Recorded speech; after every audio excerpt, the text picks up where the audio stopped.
Hi friends, నేను మీ Haru. Welcome to Haru vlogs. ఈరోజు నేను మీకు the healthy and perfect and tasty recipe soya vegetable curry ఎలా చేసుకోవాలో తెలుసుకుందాం. దీనికోసం ముందుగా మిల్లీ మేకర్స్ని వాటర్లో నానబెట్టుకోండి. అవేనండి మన సోయా చంక్స్.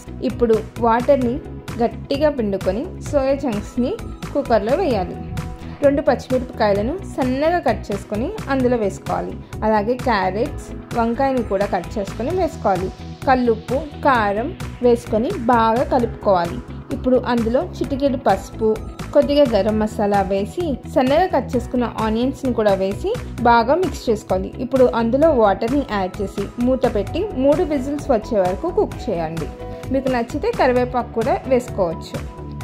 ఇప్పుడు మూత తీసి కోకోనట్ మిల్క్ని యాడ్ చేసుకొని కుక్ చేసుకోవాలి. ఇప్పుడు ఒక బౌల్లో కొద్దిగా వాటర్ని తీసుకొని రాగి పిండిని బాగా మిక్స్ చేసుకొని ఉండలు లేకుండా బాగా మిక్స్ చేసుకోవాలి. ఇప్పుడు దాన్ని కర్రీలో వేసుకోండి. కర్రీ బాగా దగ్గర పడ్డాక కొత్తిమీర వేసి స్టవ్ ఆఫ్ చేసుకోవడమే. చాలా హెల్దీ రెసిపీ, మస్ట్ ట్రై. మీకు నచ్చిందా? అయితే లైక్ చేయండి, షేర్ చేయండి, సబ్స్క్రైబ్ చేయండి. Thank you for watching.